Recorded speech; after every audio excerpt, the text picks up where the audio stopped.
Might be. Yeah. There's that one. Was it called the Super Show where they're playing, and I think they're opening. I think Zeppelin was playing after them or something. And, like the Zeppelin guys were hanging outside stage and all this. And he does say a little prayer, and I can't remember his percussionist name, who is a trip in himself. But Roland Kirk's like, he's like using that little thing like a little magnetic pen or something, making all these crazy sounds. And he's like, "What are you gonna say?" He's like, "Say a little prayer. What are you gonna say? What are you gonna say?" Like, and then he hits with the band. We are live. All right. Awesome. We're just telling Roland Kirk stories. That's great. I love it. So anyway, so he hits with the band, and the groove is like 1,000 years old. And I remember when the guy in Denver gave me that videotape, I was on the bus watching it, and I was telling Zach about it because we were on the road, and I must have watched the thing at least 40 or 50 times, like just that one little moment. And, it was unbelievable. Unbelievable. We're live on air? We're live, yeah. We're on Facebook. We're on TV. So, yes, you are live on TV. I'm going to do the official intro and get things started. So we have a little spiel here. Welcome to Keeping the Beat, an engaging web series hosted by Tennessee Music Educators Association in partnership with the CMA Foundation. Very grateful to them for all their support and funding, but also just logistics in making this happen. So on a personal note, I've not hosted a show like this via Zoom, and everyone's been great. It's a big project. Tune in weeknights, Monday through Thursday, 7 p.m. Central Time, to learn from, interact, and engage with music professionals from around the globe, representing every facet of the vast world of music. Today is Tuesday, April 21st. My name's Julie Hill. I serve as chair of the UT Martin Department of Music and one of the team coordinators of the Keeping the Beat series, percussionist by trade.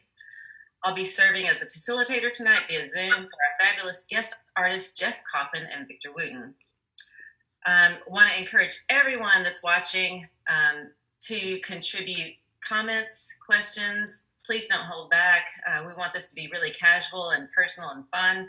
So just chime in on either the YouTube Live or the Facebook Live page, and we'll make sure we have several people moderating those and feeding comments to us. I want to thank Julia and Chelsea for populating the comments to me, and I will read them to Vic and Jeff in real time. One disclaimer, though, want to make sure everyone knows it's a live stream, but it's archived after the fact, so you can find these posts. So be careful about what you post. If you don't want people to see it later, hold back.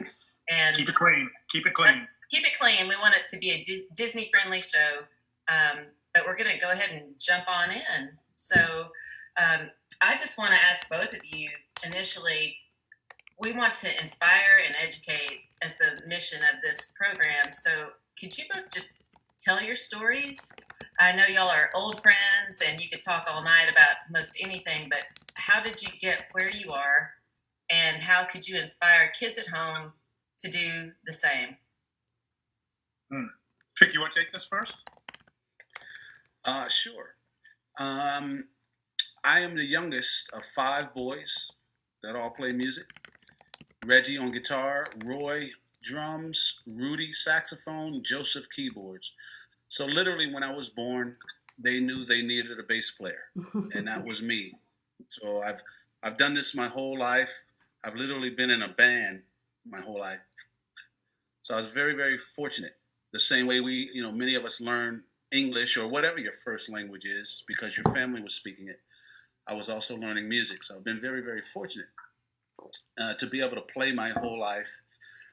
But I guess around 1988, I moved to Nashville, Tennessee. Started hanging out with this banjo player named Bela Fleck. Maybe 88 or 87 or something, I can't remember. We did a television show, ended up recording a record. 30-something years later, we're still doing it. Somewhere along the line, we met this saxophone player with this weird beard named Jeff Coffin. Mm-hmm. Jeff Coffin joined the band. I don't know, about 14 years. We toured and played and recorded.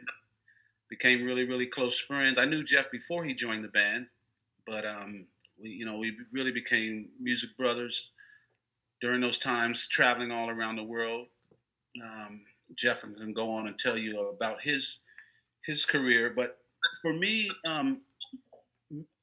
now that I'm a father of 4, my oldest is 22, so I've been a dad over 22 years. My focus has changed. And I think for all of us, once we have a child, we realize that our lives it's not only ours, it's not only about me. So now I've really focused, even more than playing live and recording, I've focused more on sharing and teaching and helping others live their dreams, because I've really lived my dreams. Yes, I have more dreams I want to fulfill, but I'm really into seeing other people and helping other people live theirs, because they are attainable. And the one thing I realize is, and this is my own thoughts about it, is that most people just aren't dreaming big enough. You know, people are dreaming what they think might be possible. Where when you're little, when you're first grade and second grade, you know, your dreams are out of this galaxy. There's no impossibilities. And we lose that as we grow older. And I want to try to bring that back to people. Because if we think about what we're doing right here, we're sitting here talking through magic. You know, we're having a live conversation broadcast around the world through the air. This shouldn't be possible. But someone didn't take no for an answer and figured it out, you know? And it's those kind of people who dare to dream that lead the world forward. And my brothers have always been like that, because my parents were like that.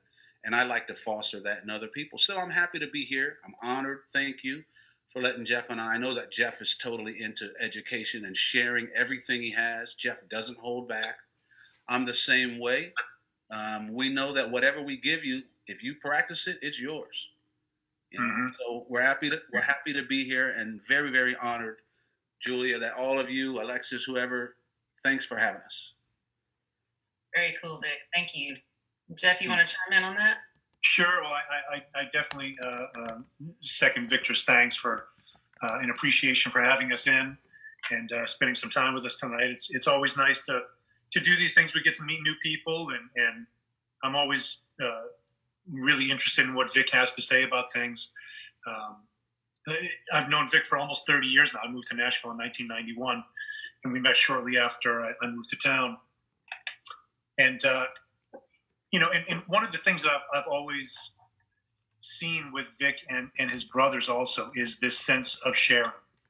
And I've been very fortunate to be around a lot of very giving musicians and artists in my life, from single lessons I've taken with people to being around other people. I remember a story about Vic and his brothers used to play at a little place called the Grapevine Cafe in Nashville. It was a little tiny little, it was kind of a shotgun place, right, Vic? Like kind of straight back. Absolutely. People would be squeezed in, and this was back in the days when people were smoking inside also, and it would be, oh God, it was just horrific inside there some nights, because it would be super hot and really smoky. And but I remember I came out of North Texas, where there was an incredible music department. And when I got to Nashville, people were like, man, you got to go down and check out the Wooten Bros. I was like, okay, who are these guys? And, you know, so I went down and first of all, nothing prepared me for what I was about to hear. Even having come from one of the premier super hot music departments in the world, I got there and man, these guys were playing stuff. And I was like, what in the world is going on? And so anyway, so I used to go down and they would invite me to come play sometimes, and so I got to know them a little bit. One night, you know, they wouldn't end till kind of late, and so I had parked in a different parking lot, and so I went out to my car, and I had played. I think maybe I had sat in, whatever it was. I had stayed a little later, and my car was in the process of being towed. Now it was already partway on the record. You know, and I went over and I said, man, please, I have no money. I said, I'm a musician. I said, I am so broke, man. I said, what can I do now to like get this off you. And I think it was like $65, which at that time for me was an enormous amount of money.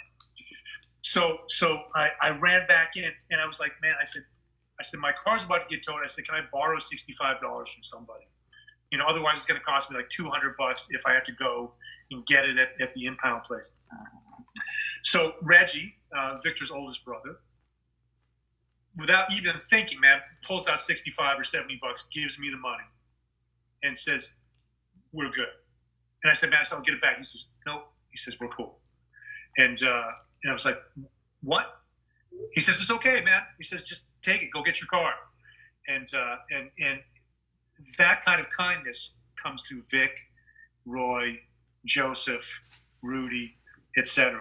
And there are moments like that for me in my life that I will absolutely never forget.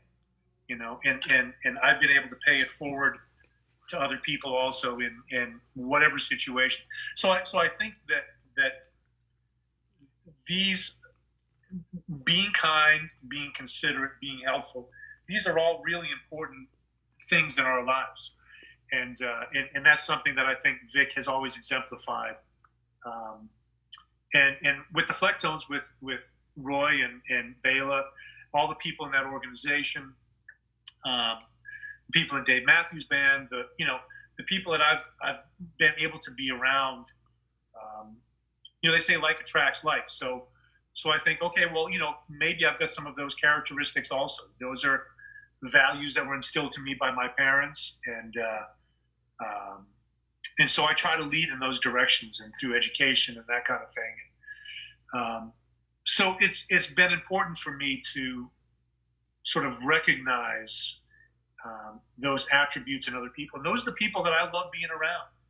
I don't like being around negative people. I don't like people that are always kind of looking on the darker side of things and bringing the negativity to the table. And there's enough of that already.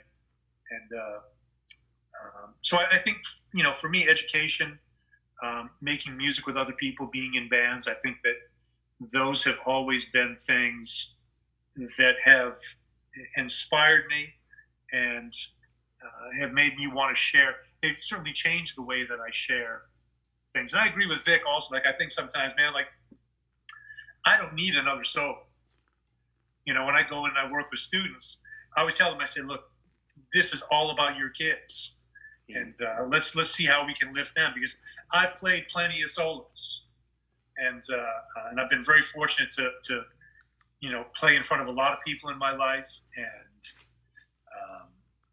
like Vic was saying, the thing that we want to do is provide them an opportunity, provide them an experience of, wow, man, that was like one of the great moments in their lives, musically, personally, whatever it may be, to provide these opportunities and to be part of it, because that inspires me. I know it inspires you, Vic. I've been around you enough, not only in a musical situation, but also an educational situation, to know, how that really moves you also as a human being and as an educator, as a father, as a musician, etc. Absolutely. So I think it comes down to teachers in our lives who have profoundly influenced us. I would say that we've all had that, and I think we're both very grateful for that opportunity. Absolutely. Beautiful answers from both of you. Thank you so much. That's incredible. I went to your website today, Victor, and saw the quote from your mom, which I loved, and that included, my mom always said the world needs more than just good musicians. We need good people. Right. And I know Jeff has already touched on that, as have you, but I think that is still a misconception obviously you need to be a burning player to get a gig, but there's plenty of great players. So what are some words of wisdom that you would give about being a great human, being humble? Sure. My mom and my dad were all about that, as who you were first as a person. Let me make a comment before I forget it. You don't have to be a burning player to get a gig, right? And let me give you some examples. Let's look at Willie Nelson. If there was a guitar competition, would he win? Probably not. He's not burning on the guitar, but if he plays one chord, you will stop everything and listen to it. It's not that he's burning, it's that he's honest. Every chord has Willie Nelson inside of it. Because there's only one Willie Nelson in the world, in the galaxy, you recognize something is real about this. Bob Dylan, would Bob Dylan win a voice contest? Probably not. Ringo Starr. But there's only one Bob Dylan. Ringo Starr, Mick Jagger, James Brown. You can't even understand them, right? It's not about burning. It's about, for me, it's honesty. If you are burning, cool. But we might just put you in a box with a whole bunch of other burning people. Everybody, there's a lot of burning people. Burning is not enough, right? Totally. It's who you are as a person, and that's what my parents were talking about, right? See, we have this quest to learn music, but the real quest is learning who we are as people, right? Because I can learn to play like Coltrane, I can learn to play like Jocko. And literally, I can play everything Jocko played. I learned it as a kid, and that's not to brag. It's just that once somebody else does it, copying it is easy. But a copy is never worth as much as the original. Right? Even if the copy's better, I can paint a better picture of the Mona Lisa. I can add real color, put a real smile on her face, all that stuff. It's still a copy, right? Our parents wanted us to know as five boys, and this may come across as, I'm just going to say it as how my parents knew. My parents knew that in the 50s and 60s, she knew what five black boys were going to be facing, or I should say might be facing, And so she wanted, my mom and dad, both, they wanted us to know who we were as people first. See, music is what we do. It's not who we are, right? It's just what we do. And I can put down what I do, but what I can't put down is who I am.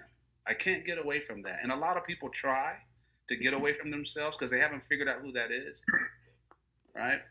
Our parents started with us there first. And she said, what the world needs, she said, what does the world need with just another good musician? Mom would say, we have plenty. She said, what the world needs are good people. And I think we would all agree with that. We need good people. And we need brave people who can stand up and not be afraid of being good and honest and things like that, And I think when Jeff says like attracts like, when Bela or my brothers, when we first met and heard Jeff sounded good, but the main thing is he sounded original. He didn't sound like anybody else. And that was, I believe, the thing that really stood out to Bela, because I knew it stood out to us brothers. Here's a guy that sounds like him. And being good after that is another thing too. But again, a Willie Nelson, a Bob Dylan, a Mick Jagger, there's no one like them. And then when you're good on top of that, great, even better. But it first starts with who you are as a person. And that's what our parents were saying. Oh, I love it. I think you bring up a good point too, Vic, if I can just chime in on that, is that for those people who want to be professional musicians, those college students that are, performance majors, people that are like, man, this is what I want to do. Being able to play your instrument at a proficient level, that's a given. Right. That's where it starts. That shouldn't be your calling card. Good. Saying that, hey man, I'm a saxophone player and I play really well. That shouldn't be your lead in, And so here's the thing: like being a competent musician. Let's say you move to a new city. Let's say that you come out of, I don't know, Nebraska, okay, and you're like, I'm going to move to Nashville, and you're a pretty burning player, and a bunch of tunes and blah blah blah blah blah, and you come to town. Well, how you play might get you the first gig. If somebody hears you and they're like, wow, man, that cat sounds great. I'm going to hire him on my gig. I got this thing. I'm going to bring him in on that gig. And then the gig comes around and he's late. He's got kind of a crappy attitude, taking all the solos, playing far too long, not listening to anybody. And then you realize, man, I'm not going to hire this person again, And so being a good player might get you the first gig, but my question to students is, what gets you called back? What is it that you can bring to the table that will get you called back? And we're talking about relationships. That's it. And in my opinion, the way to have a career in music is through your relationships. And this is a good example of one. I've known Vic for almost 30 years now. And, which is a very big chunk of my life. He says that Kyle is 22. I remember I joined the Flecktones when Holly was pregnant with Kyla.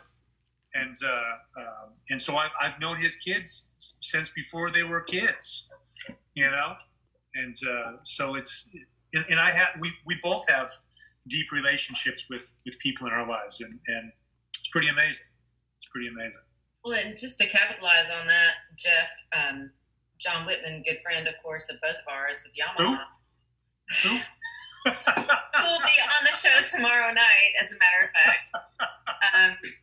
But, when I said he's got the heart of a teacher, I told him the mission of the show, and he sent your name right away and did the setup. And it was just lovely, the fact that he focused on the beautiful human that you are, and then you reached out right away, and how I love John. That was. He's great. Yeah, he's the guy at Yamaha that I've been dealing with since I joined Yamaha, and he's become a very, very close friend and mentor, and we stay in very close touch. And Chalistas like that also. I love them; they're family. And John also has a very nice haircut, I must say. Very simple. I'll sometimes tell people that he's my dad. Yeah. I'm sure he loves that. Oh yeah, I'm sure he does. Okay, so I'm trying to not be distracted, but my wonderful team here are populating the Google Doc and want to mention some hellos from Facebook. So we have people watching right now. This is the most viewers, so both of you know, since we're in our 7th week, and we broke the record tonight in terms of real-time viewers. And we have people watching in New Zealand, Iowa City, West Tennessee, of course, where I am, Nashville. Wait, isn't Iowa City in New Zealand? Trick question. Murfreesboro, Mount Juliet, Long Beach, California, Central Pennsylvania, Syracuse, New York, Concord, New Hampshire, Union, Kentucky, South Carolina, Austin, Texas, Portugal. Philadelphia, Hidalgo, Mexico, Ann Arbor, Michigan, Eagle River, Arkansas, and Hazelwood, Georgia, and Portugal, and more are coming in. So we've got stats. A lot of views come after the fact, but just wanted y'all to know there's a wide variety of audience members. Beautiful. Joining in this evening. Wow. So we could move to some comments or questions if you all like, but we could also talk a little bit about possibly the teaching component of this, just improvisation and the setup. Jeff, I was on your website today, and I love your number 2 clinic point, connecting the dots, taking the mystery out of improv. Sure. I'd love to talk to them about that. And maybe demonstrating some things. Yeah, I'd be happy to do this. So I think that I had sent you a little earlier some PDFs. I need to post that. That some folks can check out. And it's basically, I'm kind of talking about lives, not live stream. Sorry, I'm pulling this up on my computer. So basically what I'm talking about is voice leading. And the idea of voice leading in working on chord changes, thinking about the vertical nature of harmony as we're moving along horizontally in time also. And so this first sheet has I put out concert pitch charts, B flat for trumpet and saxophone, E flat for alto sax and baritone sax, et cetera, et cetera. So I think all the different instruments are covered. So when I think about harmony and I think about arpeggios, I look at arpeggios as the skeleton of the chord. Okay, and so our skeleton in our body holds things up. All right, so I think about that as the vertical nature of harmony. Now, if we took the skeletal system out of our body, what would happen to our body? It would become a blob on the floor. It would be a mess. Okay, there'd be no definition to it. So the skeleton provides that definition as well. So thinking about the arpeggios of a chord, that's what I'm looking at, the skeletal system. So this starts on a very basic blues, the B flat concert blues, and goes through and shows you the arpeggios of each chord as it's moving through. And then I do voice leading, which is going from one note of one chord into another note of the next chord. And so what I'm going to do is I'm going to use iReal Pro. I'm going to plug into my phone so that you'll be able to hear me still, but I won't be able to hear any questions for a couple minutes. And I'm going to play through a blues just to kind of show you how I would normally play through it. I'm going to play soprano, and I'm going to come through this mic also. One second there.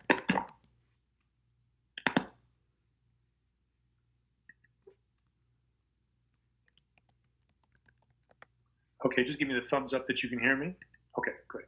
So I'm going to, and tell me if you can hear this also. Can you hear that? Okay, great. So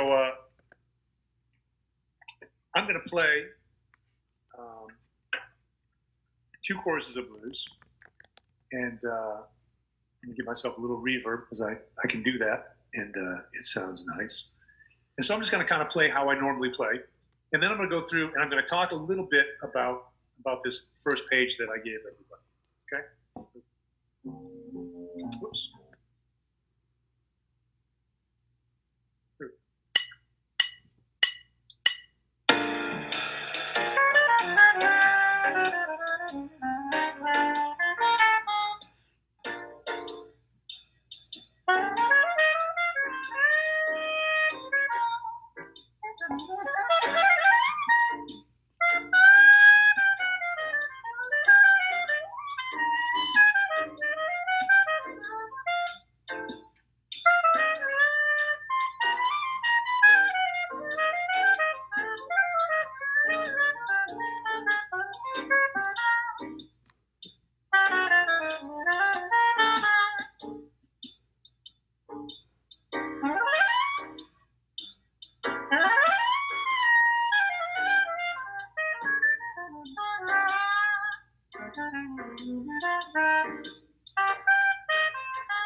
Okay, so that's just a fairly typical solo. I'm at a slower tempo. The reason I'm at a slower tempo is that when I'm working on a tune, especially with my students, I'll tell them, you cannot play the tune faster than you can realize double time. So that we're working on 2 tempos at the same time. So we're talking about subdivision also, which is a whole other thing to get into at another time. So if I'm looking at these chord changes, and I'm going through this sheet and I'm just arpeggiating, meaning that I'm playing the 1, 3, 5, and 7 of each chord. This is what that sounds like. I'm going to slow the tempo back down here. I'm going to go at about, I'm going to go at 90 beats a minute. Okay. And I'm a big proponent of working on things slowly also. Here we go. Oh, I don't know what that is. No, it's a second line though. No, I want swing. Okay, here we go. No polka. Okay.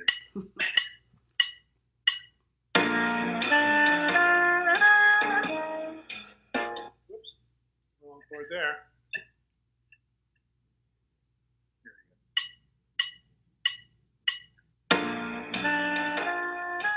Here we go.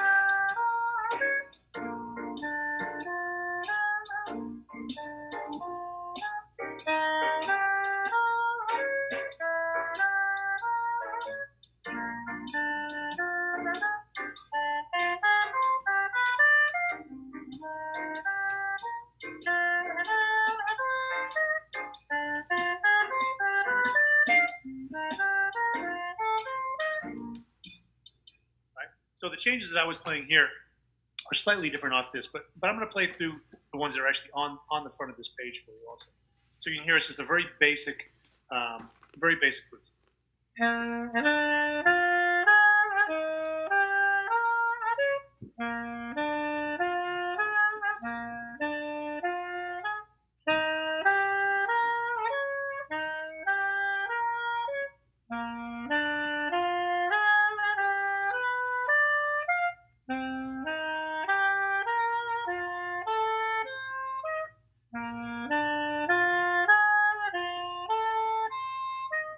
So you can hear just from the arpeggios that this is a blues tune, okay? And so it's easy to hear that when you kind of have the bones going on there, okay? And so what I'm going to do now is I am going to go in and the first exercise that's there has me starting on the root, has me starting on the C. So the name of the chord, which is a C7, the root of that is that bottom note, is that C. So I'm going to go through and I'm going to play that in my pitch. So I'm talking B flat pitch at this point. Concert pitch would be B flat. And so the root is the tonic, is the name of the chord. So there's a C. So when I'm moving to the next chord, when I'm moving to that F7, okay, or the E flat 7, I'm starting on the root, and I have a choice. I can either go up to the next chord tone or down to the next chord tone. And so this is what's called voice leading. How does one voice go to the next? And so I'm going to play through, and you can start to hear the weave that's going on there. I always tell my students, achieve the weave. All right, so I'm just going to play these notes and show you how that sounds.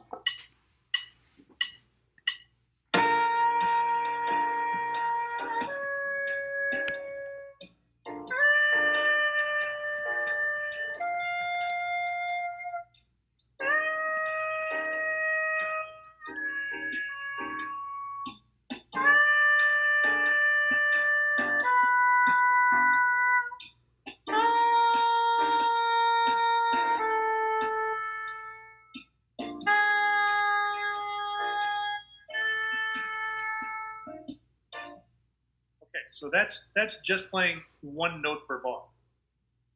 And so I can start on the root, and I can move up or down. I can start in the third, I can start in the fifth, seventh, etc. So now what I'm going to do is I'm just going to use the same exercise, and I'm going to play just one note per bar, but I'm going to play it rhythmically, okay? And that's going to be the start of the improvisation. So all I'm doing now is I'm changing the rhythm. Rather than playing whole notes, I'm just going to play other rhythms during that. So you'll get to hear this is the beginning of an improvisational solo. Just playing one note per bar.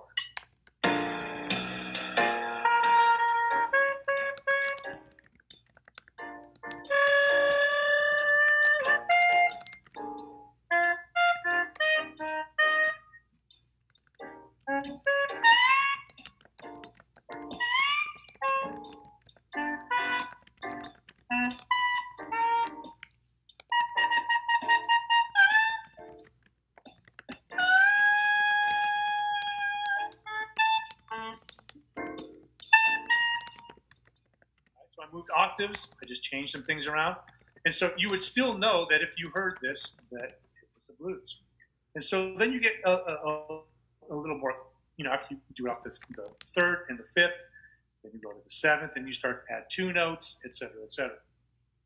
And so this is all stuff that is the beginnings of improvisation. Once you understand the skeletal structure, then you can add all this stuff around and start to add the cohesive tissue, and those are the other notes. And then you can start to add chromaticism.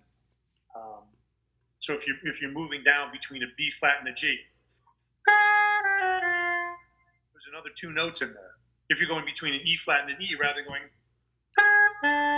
you go.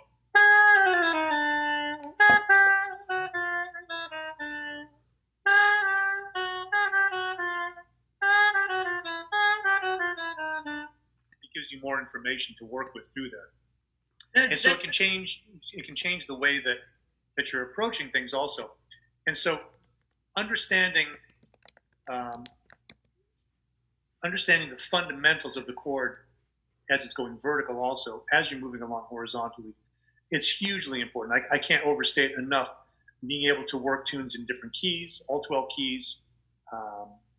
Not at first, but working towards that, I think, is a really important step in understanding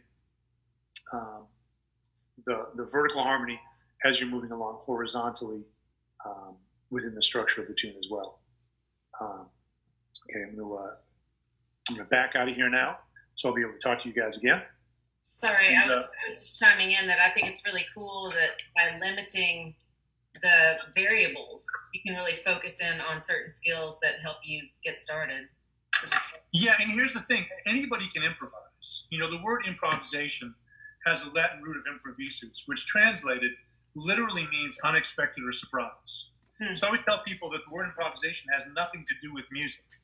It has everything to do with the spirit that you bring to something. And so there's a lot of different ways to improvise. Music is just one of the ways that we improvise. We use sounds, chord changes or not. I can play a really out solo that's really interesting that doesn't really have anything to do with the chord changes, and it becomes part of the performance, like the intention behind what you're playing. And but at the end of the day, you still have to know how to read chord changes if you want to play a certain style of music. When you agree that you're going to play this particular tune, let's say we're going to play a blues, you're sort of agreeing on a parameter, and you can move from that parameter, but the people that you're working with are also agreeing to a parameter. And like we're all playing the same game, playing baseball. We can't touch each other. We've agreed before we start what the rules are. Right. If you start playing baseball and like you grab the ball and you start running to center field and you're like, I win. It's like, man, you're out of your mind. So you have to have some kind of agreement, some kind of ground rules that you're working within. Yeah. And if you want to be a team player, and if you want to make music with other people. That's super cool, and I know Vic probably wants to chime in, but I just wanted to say, having been a public school band director for a long time, taught choir as well, and now chair at UTM Music, I think sometimes students, musicians that are, they're almost paralyzed by their ability to read music, and they can't let go, and they've achieved success at a certain level, but then if they're adults trying to improvise, they're completely paralyzed. And so I think that's something to acknowledge as well. Like, how do we help those folks know it's okay to take that leap and take the steps that Jeff just talked about? Well, one of the things is that we tell people as music teachers or educators, we often tell young people, and I don't mean young in age, I mean just young in whatever. Maybe they're not comfortable at improvising. But we tell them that they have to know certain things before they're able to improvise. And like Jeff said, anyone can do it. It's just your chance to do it. And improvising really should be the easiest part. This is my chance to not follow the rules. I can do whatever I want. Right. That should be the easiest. But most of us think improvising has to be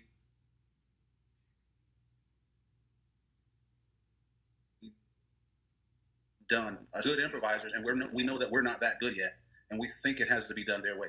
Improvising is just your way to express yourself, and no one can express you better than you. So you can do it however you choose. And where that should be the easiest part of the music is improvising, it winds up being the hardest because we're afraid of messing up. We're afraid it might come out wrong. And that's what jazz is finding the exact wrong note and making them good, And I'm joking but serious when I say that. You've learned the note so that you can play the other ones that make the notes you learn sound even better. Mm-hmm.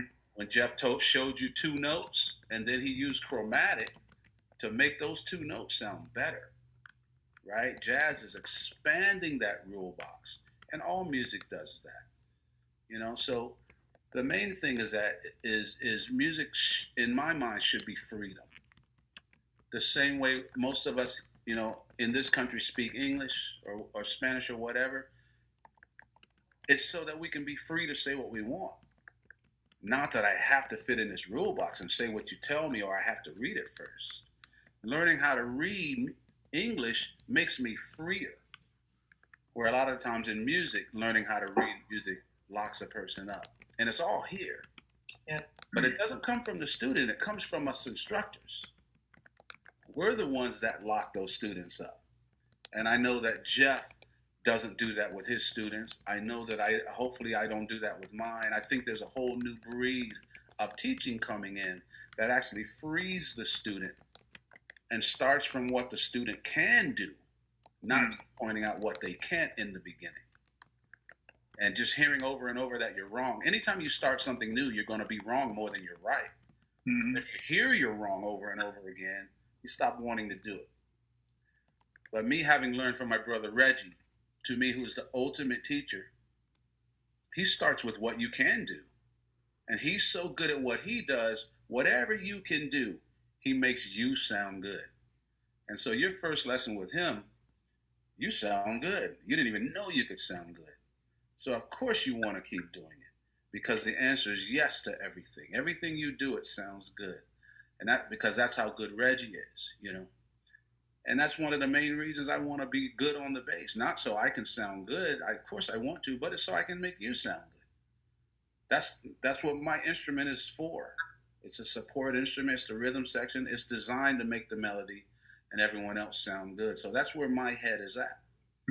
And if we can take that and make our new students sound good, regardless of what they can do, then they'll be happy, and they won't ever the problem of feeling capable and able and free enough to express themselves with their Hey Vic, yeah. Could you talk about the importance of, when you're working with a student, of playing with them sometimes also, I don't know what word I'm looking for here, but almost an imitation, not imitation, but kind of,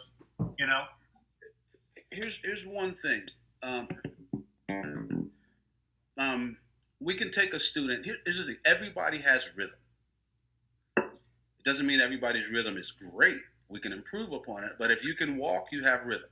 Right? Your left foot's not moving faster than your right foot. We all have rhythm. So if a person can get on an instrument and just do that, one note, right? Right? So I just use my looping pedal. That's the beginner, right? So a drummer can come in and do that. All of a sudden that note sounds better, right?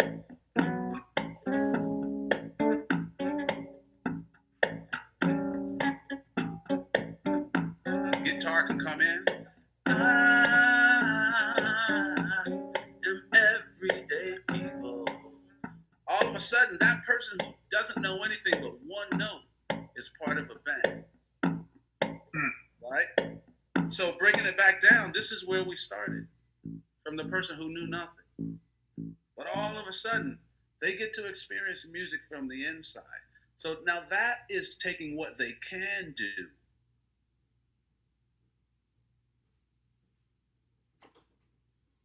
Right? So a person who's even just learning how to improvise, they can already play, but they're learning how to improvise, right? Like a good teacher in anything, they're going to just stay one step ahead of their student, just a little bit ahead, right? So the student may improvise on something, and the teacher can take that little something and show them just a little more they can do with it. Something they can do, just hadn't thought about it yet. And stretch them along and keep stretching them along, And that's what a good teacher will do and say, yeah, that's great. Quick example, and then I'll turn it back over to you, Julie. I've seen Reggie do this. Let's say Reggie is teaching someone how to play a C major scale. And they put a C sharp in it. Okay, there is no C sharp in a C major scale. Instead of Reggie, and Reggie's my oldest brother, instead of Reggie saying, hey, that's wrong, Reggie might say, and I'm paraphrasing, Reggie might say, whoa, a C sharp. Whoa, that's like the coolest, that's something Miles Davis would do. That's some advanced stuff right there. Man, you jump into the back of the book. Let's back up a little bit. That's cool. Remember that. Remember that, because we're going to come back to that. But right now, let's do it this way, right? So he's validating that student's mistake. It's the ultimate wrong note in a C major scale. But in jazz, it might be the ultimate right note. So Reggie's not lying to the kid. Later on, we're going to put that note back in. But he's validating the student's mistake and making the student feel worthy, rather than just over and over, because you're a beginner, you're just going to hear how wrong you are. You're going to do it, right? So like Jeff is saying, play with your student. And when you play with them, just like a parent that's talking to the baby, they don't not talk to the baby because the baby's not good enough yet. You got to go practice. No, the parent stays just ahead of the baby and pulls the baby along. Even when the baby's using the wrong word, mommy, where's my blankie? Right? The parent doesn't say, that's a wrong word. The parent says, oh, here's your blankie. Right? They validate you. But and that style of teaching is coming back. Yeah, you have to, eventually you want to learn, I don't know, the correct way, whatever you want to call it. But who's to say what the correct way is? Bob Dylan doesn't sing correct, but he's sold more records than I will. So who's to say what's correct? But when you can validate your student as well as correct them, will you answer that for me? No, totally, Vic. And yeah, I just think the transformative power of music. I mean, if you're giving positive reinforcement to kids, especially the middle school age, I know you're a dad, people don't want to feel like they suck at what they do. They want to feel like they're good at what they do. So I can remember music teachers that told me, my fourth grade teacher said, you're great with rhythm, and picked me to be the star of the musical that year. But, my ballet teacher told me I was clumsy and terrible. And so I could not pursue dance, so those words have long-term ramifications. So I think that's really important. A brilliant teacher who found out what you were good at and allowed you to do that in the show. But there Exactly. It was Paul McCartney and one of the other Beatles, I think, that had the same music teacher and told them both that they should get out of music. So fortunately they didn't. But it's the teachers who should be boosting us up, whether we have it or not, right? Because I think one of the things Jeff looks for, and I know it's true in me, to me, in the beginning, your desire to learn is more important than the talent you have to start with. Amen to that. It's your desire. If you've got the desire, we can get there, right? I was talking to a friend of mine who had a bass student that she was teaching over. MC Divinity Rocks is her name. She's a great bass player, played with Beyonce. And she was teaching a young student, and this student, being displaced by the quarantine, was sleeping on someone's couch.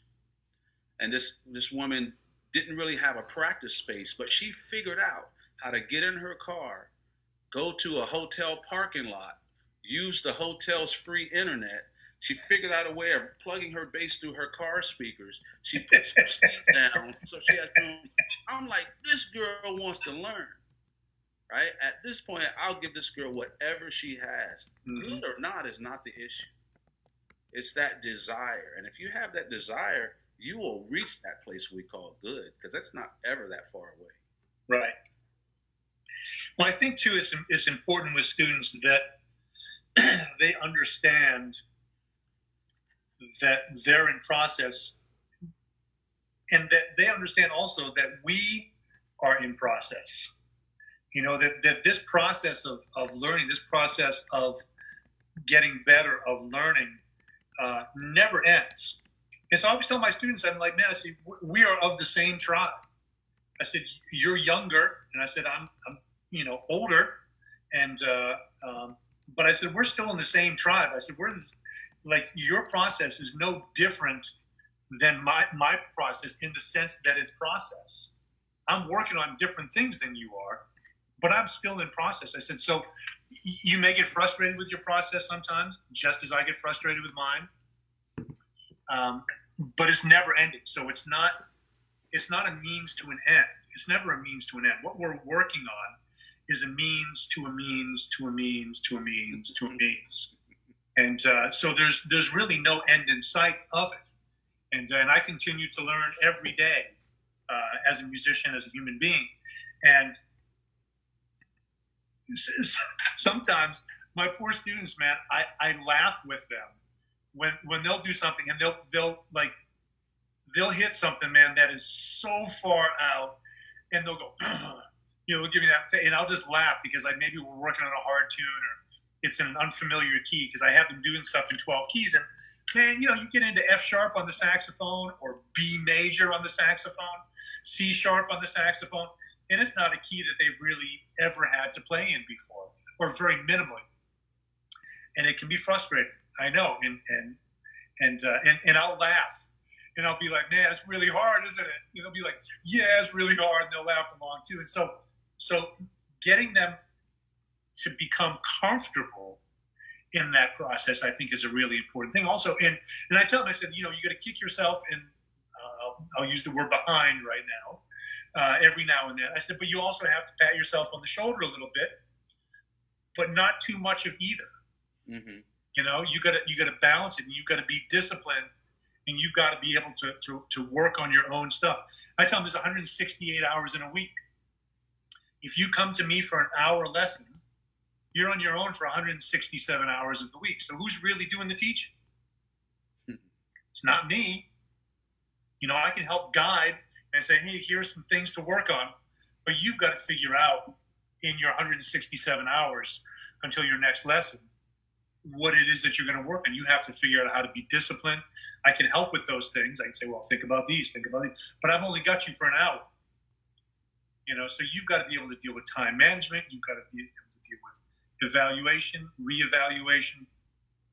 You've got to understand strengths and weaknesses and how to get from point A to maybe point Q that week. It's not even A to B, it's A to Q. And then maybe it's like S to L. You might be going all sorts of different directions, but you have to be able to figure out on your own kind of how to do that. What's your process? My ultimate goal with a student is to be able to give one lesson. And in that lesson, be able to teach them how to teach themselves. But that doesn't happen very often. I say one other thing, too, that can help people as we're learning. A lot of us get frustrated in our process of anything because we're only looking forward, right? And the end of an endless pursuit never gets any closer. My friend Anthony Wellington, I heard him say, learning music is like trying to count to infinity, right? Doesn't matter how long you count, you're never any closer to the end. But the cool thing is you are never closer to the end, but you are further from the beginning, right? And if we just keep looking ahead, the end stays just as far away. Doesn't matter how much you practice. But if you can keep a journal, keep some recordings and see your progress, every once in a while when you look back, you can see how far you've come. Yeah. And that can be motivating, sometimes even more than just looking forward. Mm-hmm. I keep my students' information on Google Drive in a folder that they can access. And so whenever I call it the Google Drive for students, there's one of my students who's graduating this year. So I've had him all 4 years because I've been teaching at Vanderbilt now for 5 years. I can go back to his very first lesson with me. Nice. And see exactly what he's working on. He can go back and look at it also, yeah, and see the progression that's happened in 4 years. Absolutely. From not being able to play changes at all, now it's like this beautiful sound and these ideas, and he's expressing himself, and it's fantastic. Yeah, nice. You guys, could I interrupt with a couple of questions from the I was going to say that, yeah. Mm-hmm. Okay, seems natural right now. Yeah. Okay, so John Hearns, who's a friend, percussionist teacher in Murfreesboro, says, Victor, my band class watched your YouTube video discussing music as a language. In the video, you talk about not forcing students what the teacher wants, but to listen to what the student has to say. How do you balance that with teaching the pedagogy of the instrument? Well, a teacher who's teaching in a school has a balancing act anyway, because you may have something that you want to teach, but to keep your job, you have to make sure that they learn this, pass the test. So that's a challenge in and of itself. But when I relate learning music or learning anything to learning a language, the reason we learn the language so quickly, right? We're never told to search for our own voice. That process is together. Your first language, we've got the process together. Mm-hmm. And all I'm doing with that music as a language is looking at the process that we've learned our first language, and what can we transfer over from that process into music, right? And what I find out is in a language, we never tell kids what words they have to learn first, right? You don't tell your newborn, you got to learn this word first. They learn the words they want first. If they want more milk, they'll learn to say more milk, right? But in music, they have to learn what we want first. And that's going to slow everybody down. So if you have the opportunity, and a lot of times teachers don't, because you got a class full of musicians, you got to give them the curriculum you were told to give them, pass the test. But if you have the opportunity, find out why they came to you in the first place. It's a great answer. Why are they there? No. And then help them get there. But like a good parent, you're also sneaking in the vegetables. You're sneaking in the stuff you know they need because you know where they're trying to get. Right? They just want to end up there. I want to be able to play like this person or whatever. And you know the steps they need.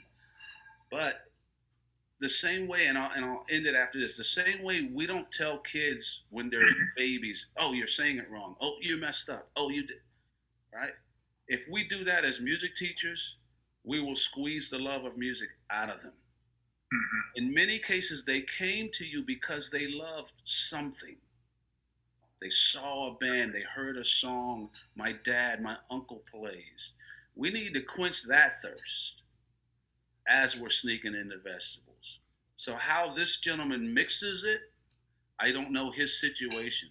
But as much as he can take from how he and they learn to speak their first language, how much of that can you transfer over to how you're teaching music? I think one of the things with that also is that depending on what level you're teaching students at, in sort of what you're coming into, like, so for example, if somebody has Victor come in or me come into their school to do a concert, to spend a couple of days there, work with the students, inspire them to do a concert at the end, that kind of thing. That's a very different situation than if you're going in on a daily basis and working with a group of students. Even me seeing my students once a week at Vanderbilt is different than if I just go into a school and do a music clinic. For example, this was my second semester at Vanderbilt, where my students were already used to seeing me. And I try to break down any kind of barrier of like, oh, you're really well known, famous, whatever. I try to squash in the very first moments and just get them understanding that we're just two people trying to communicate. And so I remember Rashawn Ross was coming to Vanderbilt. Rashawn plays trumpet in Dave Matthews. We're the horn section. And I told one of my students, I said, Rashawn's going to be here in a couple of weeks. He was like, what? And I said, Rashawn plays trumpet with me in Dave Matthews. He's like, wait a minute. He says, Rashawn Ross is coming here? And I said, yeah. I said, you play in the section together. He's like, from Dave Matthews Band? I was like, yeah. Same band that I'm in, And what I realized is that here was somebody coming in from the outside that they weren't familiar with. And I was just sort of like, okay, whatever, I'm yesterday's news, I'm more than yesterday, which I thought I was laughing about it as it was going on, And But I thought, well, that's perfect. That's what we want, man. When we bring somebody into the college, when we bring someone into our school, we want them to have that reaction. If I'm here teaching you every week, we do not want that reaction. We don't want them to be like, oh, I'm really, I'm overwhelmed here that I'm standing in the same room with you. That is not what we want. So talking about teaching pedagogy is a different kind of thing. There are pedagogical things that I work on with my students, but I'm like, man, I don't want to have to come here every week and listen to you play your scales. You should already have that together. And if you don't, there's some serious stuff that you need to reevaluate as a musician. If by the time you're a sophomore or even a freshman in college, if you're not already working on that stuff, then there's other issues that are going on here, And so my job isn't necessarily to teach them pedagogy. My job is to teach them creativity. My job is to teach them about creating improvisation. My job is to inspire them to practice. My job is to teach them reevaluation skills, et cetera, et cetera. So there's a time and place for teaching pedagogy, but that should especially if there's a student that wants to be a professional musician, part of their job is to work on those things. Part of our job is to let them know that it's their job, not my job to go, okay, play me your C harmonic minor scale again this week. I'm not going to do that. Right. That's not something that's not a road I'm willing to go down. And if I every now and then say, okay, play me your, half whole diminished starting on F sharp, then they should be able to do it. And I'm like, what? I didn't know how to work on that. Really? Well, you're about to improvise. You better know those scales. You better know the sounds of those chords. And this is one of the ways that you get to some of those sounds. So I drill them every now and then, but my expectations are that they're working on those things. And so I think that they have to be part of the balance of pedagogy and sort of what they want to do also. They have some responsibility, And because here's the thing also, somebody asked about the fundamentals. I know Vic is a big proponent of this as well. Every musician I know, if you ask them the most important things to work on, they're going to tell you fundamentals. And this is the analogy that I use, is that as a musician, you suddenly come to a wall, right? There's no way over the wall. As far down each side, left and right, as you can see, is wall. You can't dig under the ground because all you find is wall, okay? And you've kind of come up against it. You're like, man, I've hit this plateau. I've hit the wall, and I don't know how to get through it. And so you say, okay, well, let's practice some tunes in some different keys. Let's work on some fundamental elements. Let's go back to some basics here. And suddenly, what happens is that a door appears in the wall. Wasn't there before, and you walk through it, and suddenly the wall is gone. You're like, what happened? There was a wall here, So you start to approach things different. It's like cross-training. You're doing familiar things in unfamiliar ways. So, for example, if I'm working on major scales, I might say, okay, well, what if I do major scales in groups of 5? Up 5, down 5.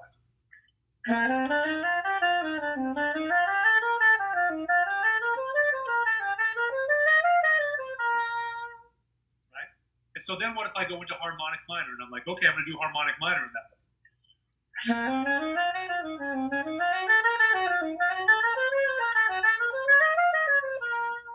Or if I go into melodic minor, do the ascending mode of melodic minor.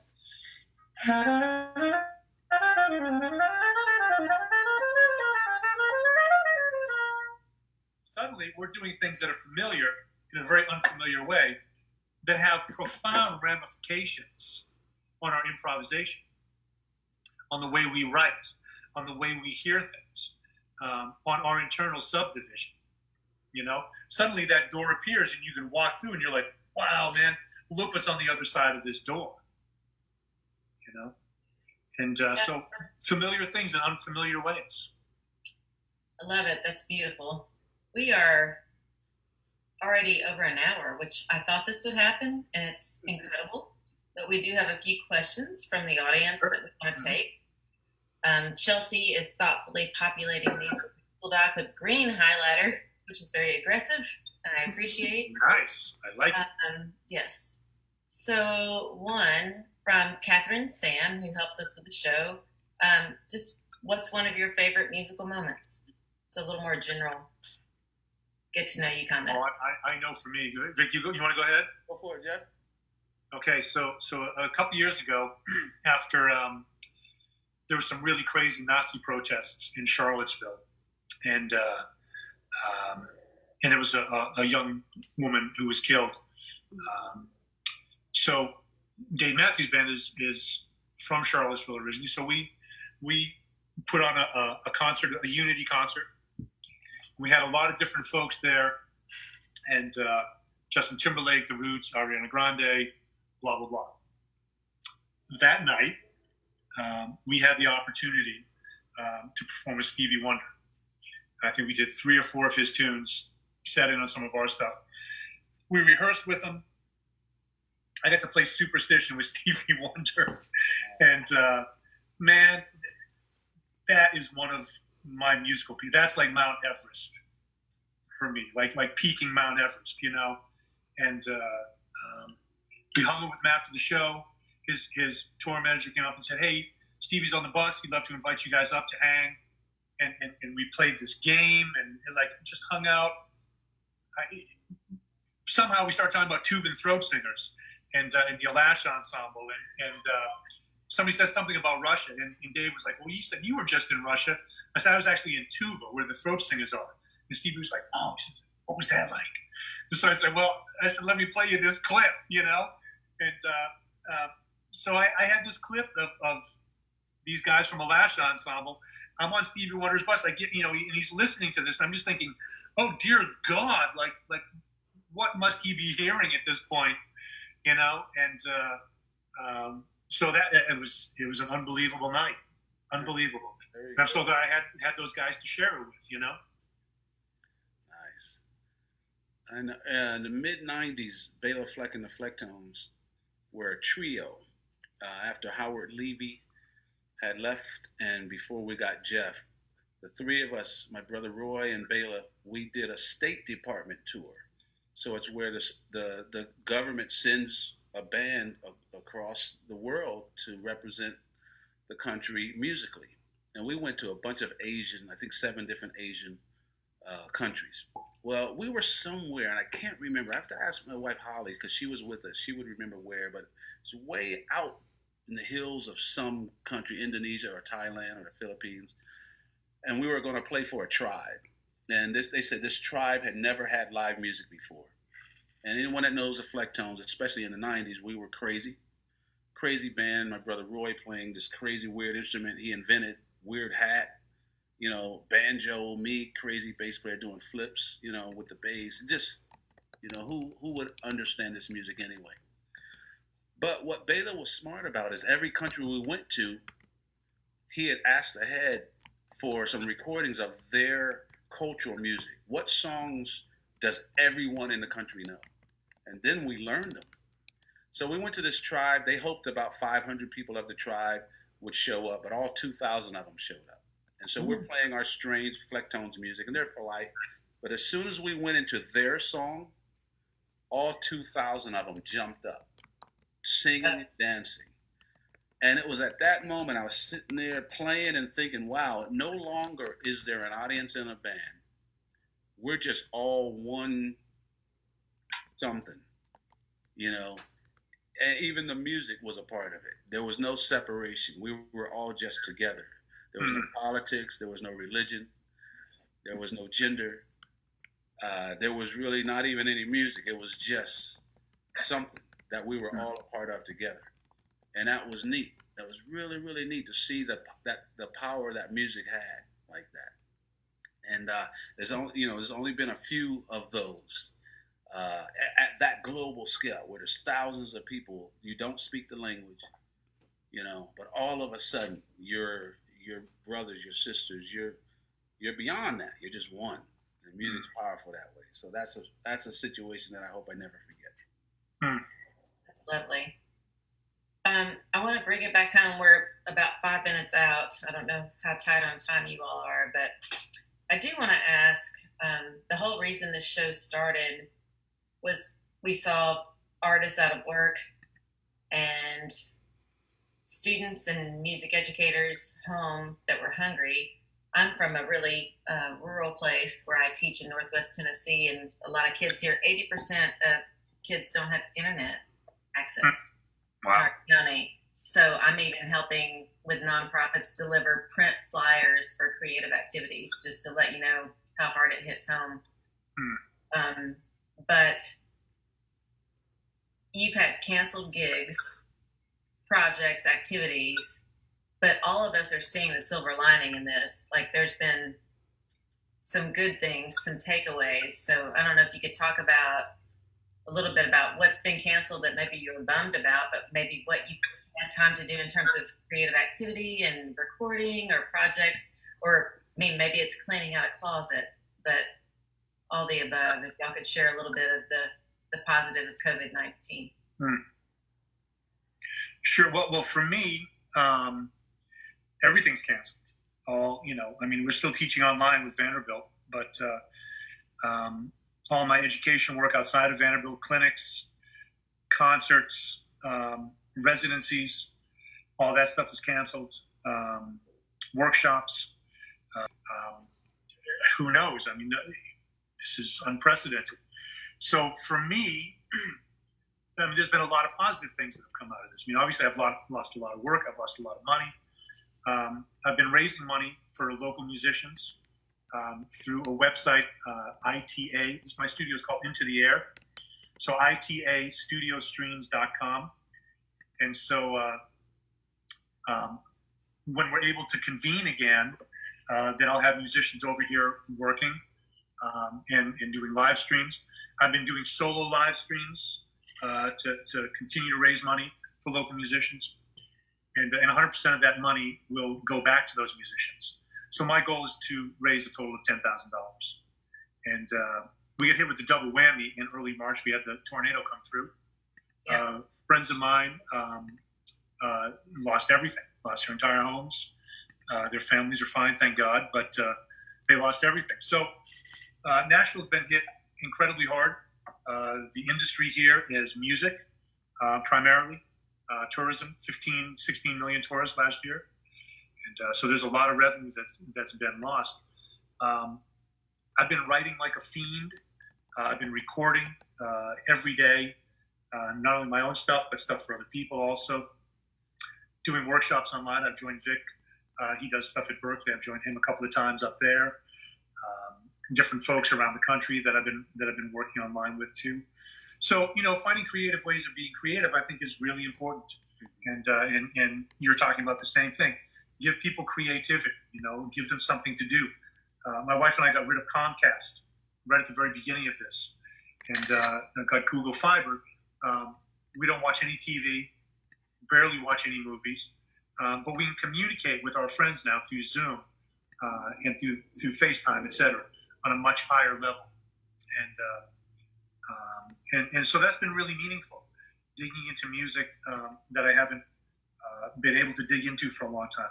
I have an EP coming out this Thursday called Songs of Solitude. That's a three-song EP that's about 25 minutes long that came out of this whole thing. It's very quiet, very sort of meditative, and I've been writing tons of other music, and I'm excited about it all.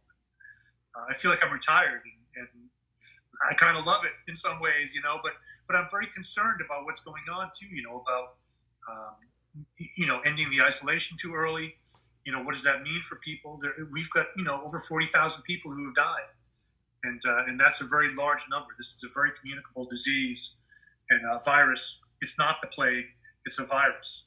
And there's a big difference between those things. And so I'm very concerned.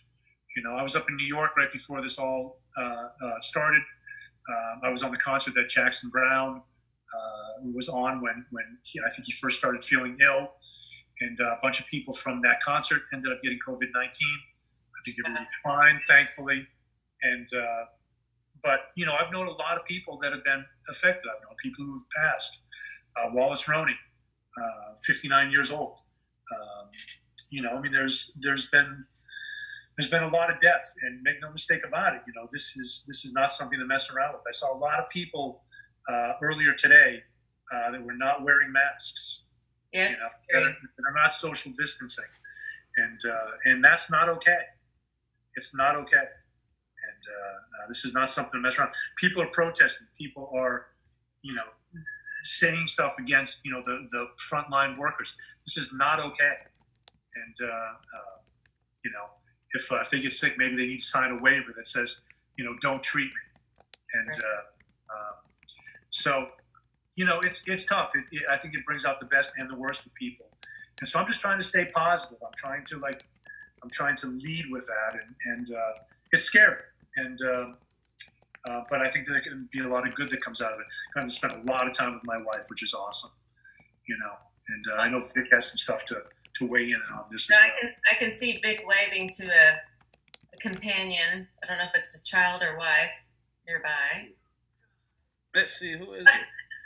Stop it. Who is Oh, it? I'm here. Okay. Uh-oh, did it work? No, let's see. Bring her into your frame, my friend. Hold on a second. I'm trying to do this. I have to get the right thing. She's trying to hide, but Hi. Hi. that's Holly. Hi, Holly. Hey, Holly. Hi, to you, Holly. Hi, everybody. How are you? Good. I miss you, but I'm glad to see you. Oh, she definitely didn't want to do that. But anyway, my time. I try not to go too long, but my time here off with the quarantine has been maybe different than most because I haven't done much music at all. I've been doing as little as possible. It's given me a chance to do a few things for a few friends that I've been wanting to do or have asked me to do. But for the most part, I've been not playing. Again, I said it earlier. Music is what I do, but who I am beyond that is more important. My kids don't care that I play music, and I've been away from them. This is the longest I've been home in probably 20 years.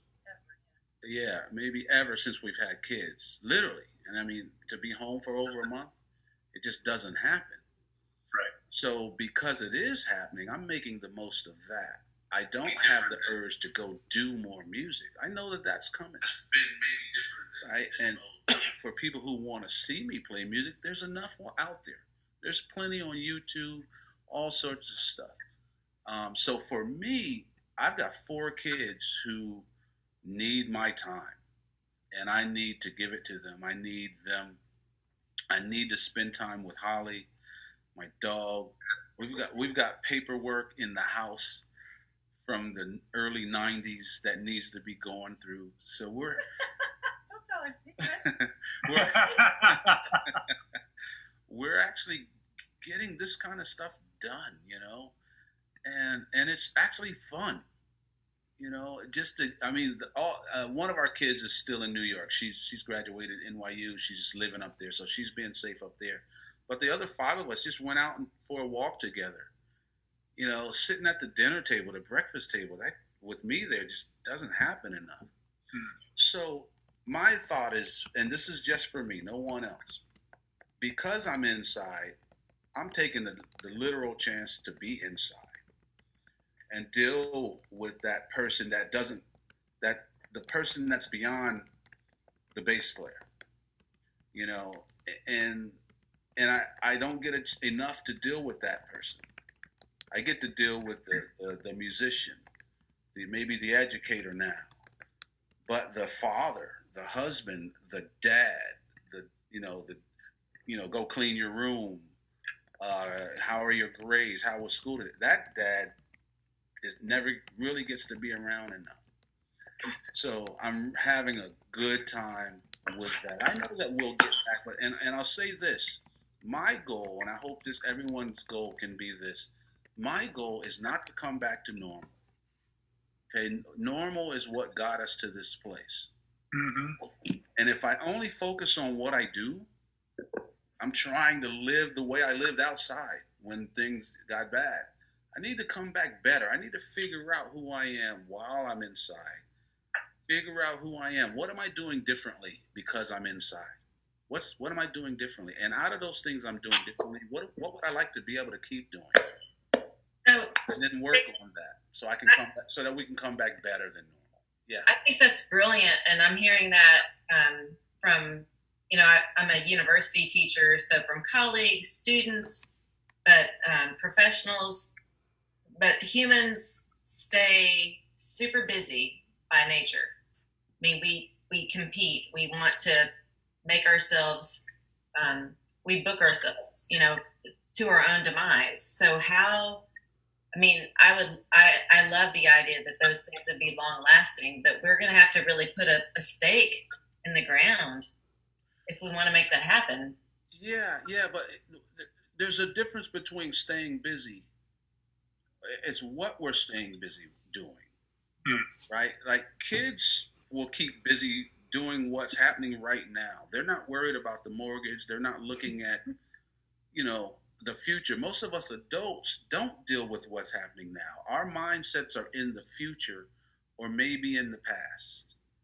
But what's happening right now a lot of times doesn't get dealt with because our brains are never there. And right now, my schedule doesn't go much. I mean, I'm not even looking at my calendar much past the day after tomorrow, which is really nice. I mean, there's something really nice about that. Now, I do understand I'm in a fortunate place. I live in a nice house. I've got a nice family. We love each other. I'm out in the woods so I can go outside.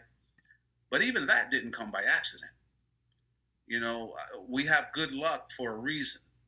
That Jeff is lucky because of all the work and mindset we put into it. And here's our chance to cultivate that luck, to cultivate that mindset. Basically, what happens in the future will depend on what we do today. And if my mind is already in the future, I may miss the opportunity of what I can offer today. And so that's what I'm taking this quarantine to do, is to make sure my feet are planted solid on the ground so that when I go back outside, I come back better. Yeah. Great. I hope we can all do that. Well, we're probably over time, and y'all have been very generous tonight. I haven't been able to read many of the comments because we've just been talking and having a great time.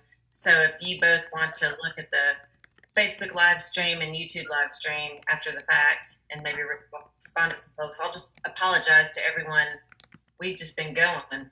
So not a whole lot of time. Well, hopefully within the answers that we've given and talked about, it's hopefully people can kind of dissect some of their own answers from that also. Definitely. Julie, if I could say something too, to all of these people who are on here and watching, and even those that don't. Jeff, I want a big thank you to them, because Jeff and I are musicians without those people. But we don't make a living as a musician without those people. Mm-hmm. So we are literally indebted to those people for allowing us to make a living doing what we would do for free. Mm-hmm. In other words, if I have no fans, I'm still going to play music. But the point that these people will pay for it, they'll support my music, they'll come to my camps, they'll buy my books, they'll download my music. That allows me to put kids through college, live a happy home, to get paid to do what we love. That's because of these people. Mm-hmm. And we have to say thank you to these people, for these people, for giving us the careers that we have. Yeah. Thank you. Yeah. Thank you. By all means, thank you. That's beautiful, Vic. I'm going to read the closing spiel and let you all off the hook. I'll just say... It's been a nice hook. Thank you. No, thank you to these wonderful guests. We've not had this many live viewers, so y'all broken the record. And I said y'all. I am from Northwest Tennessee. But thank you for being such engaging, beautiful hosts this evening. It's been very rewarding. Julie, if I could just say one other thing. Sure. I'm so happy that you all are doing these things too to help people further in music. I know you're all teachers, but if I could plug one thing, this Thursday, Online, people can go to the Berkeley Bass Department Facebook page, or you can go to my Instagram or Facebook and find the link. This Thursday, my good friend Steve Bailey, he runs the bass department at Berkeley, and he's really a genius. He has brought together music teachers from the major colleges in the country. So even Belmont, Ron Carter, the great jazz bass player who's played on everything, he's teaching. Alfonso Johnson, who's at Southern California, Rhonda Smith, so many different people. We've been getting together every Thursday just to talk about, what's going on. How are you teaching? What are you doing? But the idea came, let's bring it to the public, invite everybody's students. So maybe for the first time ever, the major colleges in the country, North Texas, Miami, are coming together with their students for a public event to share. I think Ron Carter's going to play. It's going to be a sharing event like this, but with people and instructors and students from the country's top leading colleges and universities. So that's going to be Thursday. I believe it's either 7 or 8 o'clock Eastern, but they can find out on my Facebook and Instagram page, as well as the Berkeley Bass Department Facebook group. But if you look around, you'll find it, and that's going to be a place to be Thursday night. It's going to be fun and educational. That's awesome, Vic. And if you do get that link and want to share it on the Keeping the Beat page for all the people, there's a lot of folks watching tonight, so we're happy to promote that for you, of course. If anybody has that link out there, just post it in this link in this chat, and I'll try to do the same. Yeah, great. And Julie, I want to thank you also for doing this. This is not something you have to do. I know it's a labor of love, so yeah, absolutely. And Keeping the Beat live. I mean, it's I love the name also on so many different levels. And not only do we want to thank our educators also, because people are now having to homeschool their kids when they haven't previously had to do that, and really recognizing the importance of teachers. My hope is that teachers will finally get paid the wages that they deserve, and but also all the folks that are on the front lines, the doctors, nurses, grocery store clerks, people that are out there working every day, that are putting themselves at risk. We want to thank them also. We're trying to keep this economy up as best we can. And man, this is these are the people on the front lines of this whole thing. So we applaud you. We thank you, and please stay safe. Keep yourself safe and do what you can, and please respect what these people are doing, because it's not an easy thing to go out there every day and do that. Thank you for saying that, Jeff, because a lot of us, we have problems right now with this pandemic, but it is some first world problems for many of us. Yeah. A lot of us say, well, I'm just going to have to watch Netflix again, but there's somebody that's making sure that we can watch TV. There's somebody out there still picking up our garbage. Every time I go to the mailbox, magically mail is there. Every 2 weeks we go for food, and there's people stocking the shelves. Man, there's people out there going through it to make our lives easier. Yeah. And it's so easy to forget about it, and so I can just practice and record my music. But people, I'm glad you said that, because it's real out there for some people. Sure is. Yep. Yeah. So we thank everybody that's out there sacrificing. Of course, our military members also, and there's a lot of people that are sacrificing a lot. So we appreciate that. Don't think that you're not forgotten or not appreciated, because you are. So thank you. Thank you for those kind words, gentlemen. And I want to thank. We don't get to do this much because we don't get on the Zoom, but we have a nice team with UTM Music and Tennessee MEA and CMA Foundation, and it's all women actually working on this, and they are contributing many hours every day with no pay to help make this show happen. So thanks you all for that. Thank you for doing this. We just feel like it's the right thing to do, and this has been a great night, and I'm just grateful to you both. And I'll do the recap of closing remarks right now. And Jeff, you can chime in with little jibes with John Whitman as are appropriate. So I am to say, tune in weeknights, Monday through Thursday at 7 p.m. Central Time to watch Keeping the Beat live, and remember to tell your friends about our program. It's a great week for Keeping the Beat. I've got two personal friends on the next two nights. John Whitman, tomorrow night, Senior Director of Education and Artist Relations at Yamaha. He did a talk at our school a couple of years ago, 10 Things I Wish I Knew. And it's great information for getting the job, keeping the job, and just good people skills. If you're in music or any profession, it's like that How to Win Friends and Influence People by Norman Vincent Peale years ago that my percussion teacher made me read. So it's relevant to anyone. And John is a great friend to Jeff, I know, and possibly Victor as well. We haven't had that conversation. John's amazing. But he'll be on. It's a great program. And then Glenn Kochi on Thursday night. And he's the drummer for Wilco, but also is the composer and does all kinds of collaborative work in cross arts collaborations. And I think that everyone will really enjoy these programs if they're a musician or not. So I want to encourage folks to join on tomorrow and Thursday.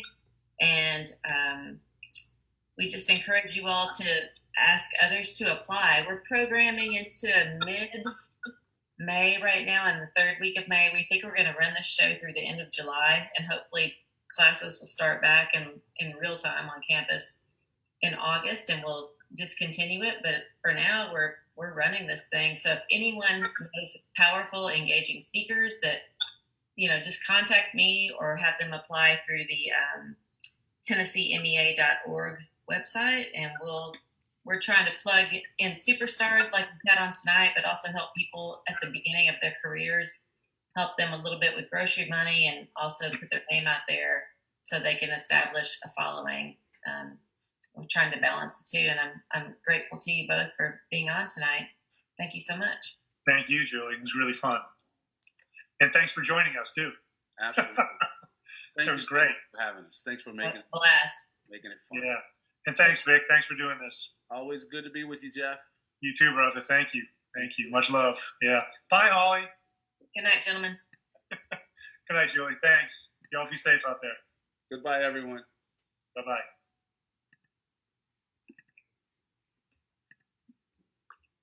See you.